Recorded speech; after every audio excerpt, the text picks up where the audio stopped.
Hi, welcome to Personal Finance and Coffee Podcast. I'm your host Gabriella, and we're going to talk all about finances because each and every one of us is the CEO of our money. No more waiting for someone else to figure it out. We're going to get hands-on and get our money in order.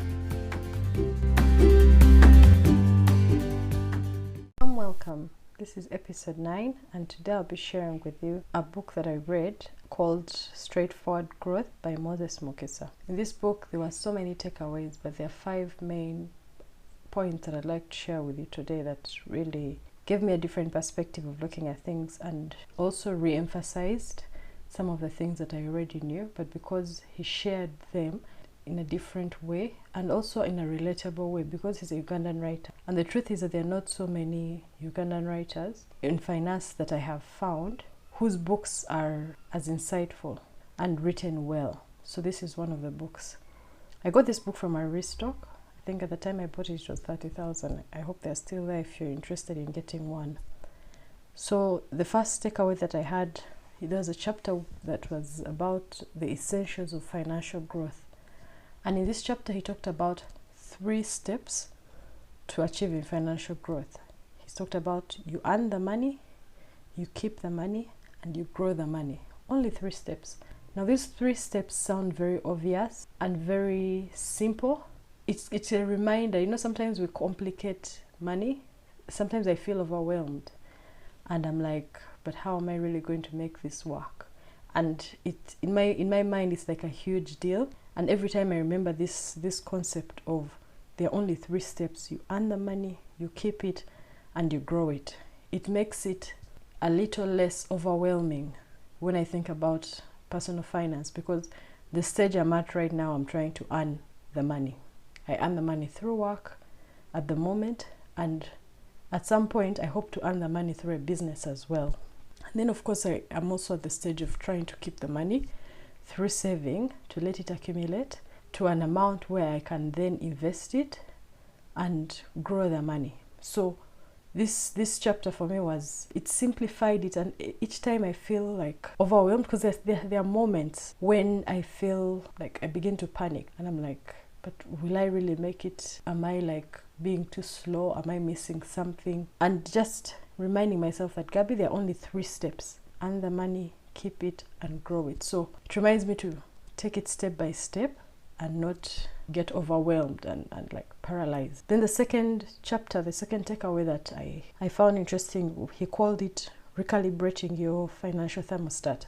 At the time of reading this book, it was my first time hearing this concept. And for most of the concepts in this book, I'd heard of them before, but this one in particular I hadn't. Recalibrating your financial thermostat. He began by explaining that a thermometer tells you the temperature of the room, while a thermostat sets the temperature of the room. So a financial thermostat is that amount of money that your system can handle without feeling overwhelmed. And it's set by the experiences that we have. It's set by the upbringing that we have and the people that we work with, the people we surround ourselves with. It sets our financial thermostat. So if we are to compare a person who is raised in an environment that is well off, their financial thermostat will be higher. For them, certain amounts of money will not seem like a big deal. And yet, if someone who is raised in a family that is not as well to do off, their financial thermostat will be lower. So certain amounts of money will be like, oh my gosh, that's a lot of money. So the financial thermostat is set through our history, our upbringing, and also the people that we surround ourselves with as we grow older. He also then talked about how the first step that a person needs to take is to increase your financial thermostat. And how does a person do this? We increase our financial thermostat by the people that we surround ourselves with. So every now and then, if we can have occasions where we meet people that are where we want to be, and when we meet people in such places, it's important to have questions that are ready questions to ask that will be insightful and will also add value. Sometimes you meet a person and you're like frozen, you're like, okay, now suddenly you're like, where do I start? Because there's so many questions you want to ask, but in that moment you don't have a lot of time. So having a few questions that you take on to ask people that you will meet who are at a higher level where you hope to go, where you're working towards. Then another step that he explained is that every now and then, when we go to environments where the rich go to, depending on what you like, to go to such environments so that they speak to the rich side of you.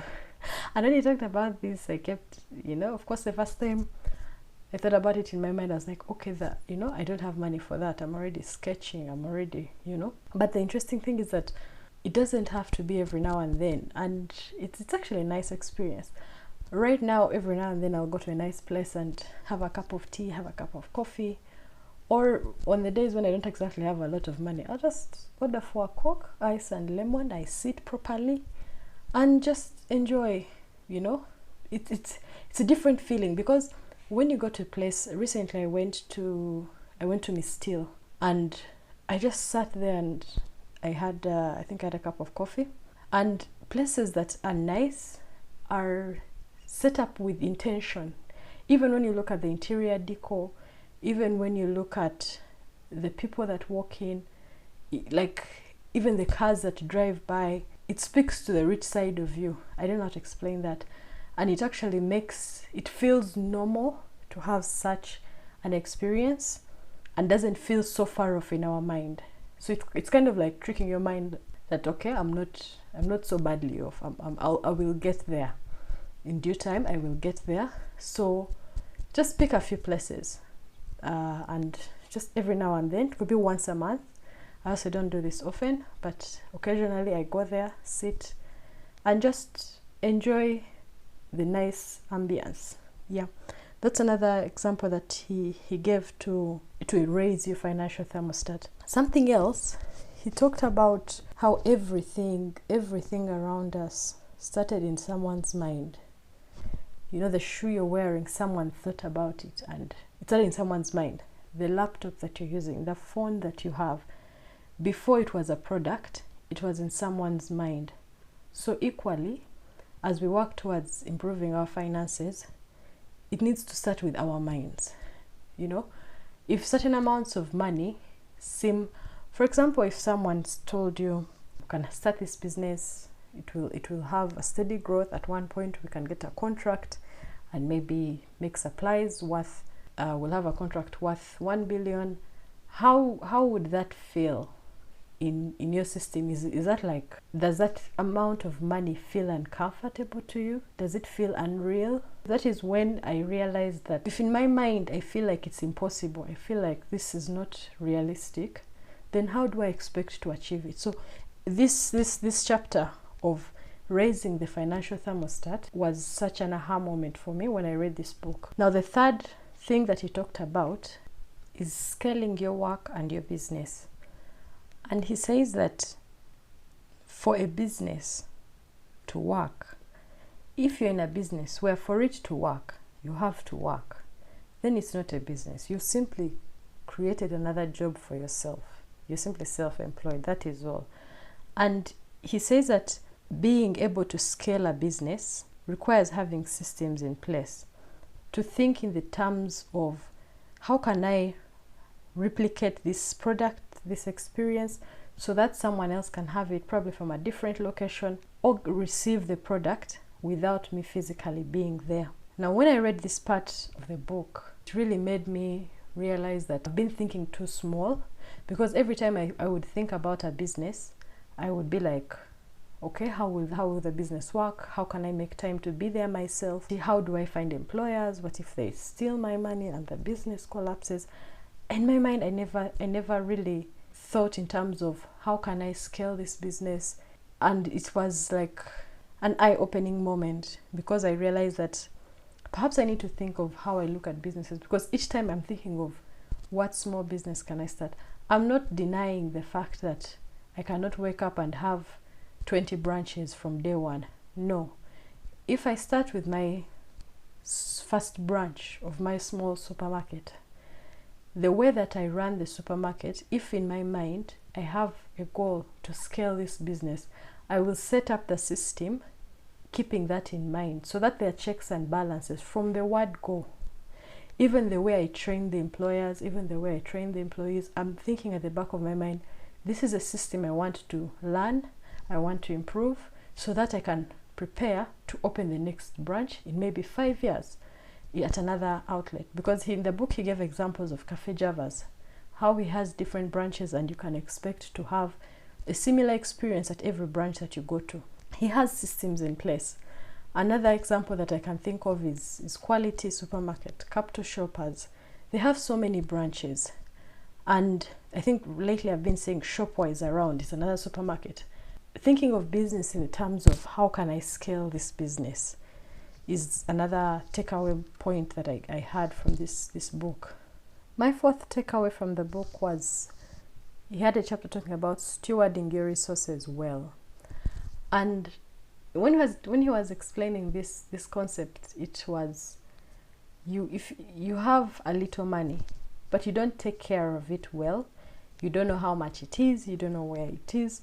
We can't know if we're better off this year than last year, because there is no way to measure the progress. But at the back of our minds, we all know that we want to get rich. But how do we know if we are not tracking it? So in this chapter, he explained the importance of calculating your net worth and your cash flow. And it was really nicely done because he breaks down how to do it step by step. He even gave examples of like tables and how to calculate this. And then he explained that the net worth is the map. So when the first time you calculate your net worth, it's like saying, okay, I'm now at point A. I'm in Kampala, but I want to go to Mombasa. So when you calculate your net worth the first time, you will have a certain amount. And how do you calculate the net worth? You have all your assets. Those are cash at hand, cash in the bank, cash on mobile money, properties if you have land, long term if you have NSSF, if you have shares, mutual funds, life insurance policy. Those are assets. And those are a few examples I can give. And then there are liabilities. This is anybody or any organization that you owe money.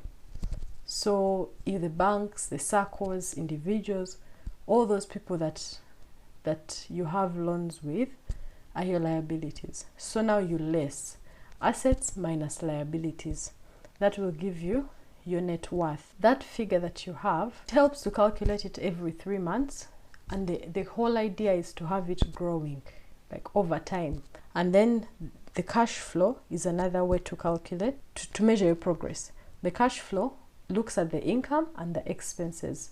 You look at your different streams of income and the total income, and then you look at your expenses, like your fixed expenses. After you've less income from expenses, do you have any money that is left? Are you in positive? Are you in negative? Are you at zero, exactly on the line? So what the cash flow does is that it's like a compass. It shows you the direction that you're heading to, depending on how you're spending your money at the moment. This one is done on a monthly basis because every month you receive money. Ideally, if you do it every week is a bit too often, in my opinion. So every month feels like a good time to look at the cash flow calculations. And then my fifth takeaway was tithing. He explained tithing as I've heard a lot about tithing, and most of the people that talk about finances, the Dave Ramsey and a few other people online always talk about the importance of tithe or giving or charity, depending on how you look at it, how you want to package it. But in his book, he looks at it as tithing because I think he's a pastor in Worship Harvest. Yes, he's a pastor in Worship Harvest. And so he explained this in tithing. And my takeaway was, how sometimes people tithe from the point of view of it's a law. If I don't tithe, I'm not doing the right thing, or God won't bless me. There are people who look at tithing from that point of view. But he explained that tithing should be done from a place of choice, from a place of joy. Because if you don't tithe, it doesn't mean that God will bless you any less. Oh, God, he has already been generous to us. He already loves us. He will still bless us. What is meant for you will be yours. And in this book, he explains that when you choose to tithe, do it from a place of choice and joy and being generous, not from having it at the back of your mind of, it's compulsory, or if I do it, I'm not being a good, Christian. So that was my takeaway when it comes to tithe. I read this book in 2022, and every now and then I highlight, take notes, and then I come back to the book, flip through the pages. It's a book that I got to know about because it was recommended to me. Ordinarily, I probably would not have stumbled on it. So I hope that as you listen to this podcast, you can take this as a recommendation as well. If there are so many other points that equally have so much value, but I'm just picking out the key points because the podcast can only go for so long. Yeah, those are my takeaways. One last thing I'd like to talk about. When it comes to books, as I read books, if something does not make sense to me at the time, if I feel like this is not interesting, I just skip a few pages and then I move to the next. There's a time I used to read books of like, I must read it cover to cover. No, if you feel this doesn't work, skip, move to the next. There's so many good books that it doesn't make sense to be stuck on one. So give it a try if it's for you. I'll be glad if you enjoy it, and pick a few points here and there. Let me hope that this episode has been of value to you. I can go through the points overview, like just listing them, the 5 takeaways. My takeaway number 1 was there are 3 steps. The first one was earn the money. The second was keep it. And then the third was grow the money. My second takeaway was recalibrate your financial thermostat. Increase the amount of money that you feel is normal to you. And then my third was scaling your work and your business. Set up a business that has systems that can be scaled and that can function without you having to work. My fourth was steward your resources well. What you focus on grows. If you manage what you have well and watch it, it will grow. And then my fifth was tithe is good, and tithing is something that should be done from a place of joy and not out of, it's a law, out of I must, but from a place of joy and generosity. So those were my takeaways. I hope you've enjoyed this episode. Bye.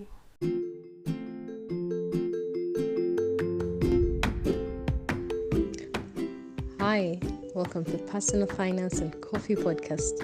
I'm your host, Gabriella, and we're going to talk all about finances because each and every one of us is the CEO of our money. No more waiting for someone else to figure it out. We're going to get hands-on and get our money in order.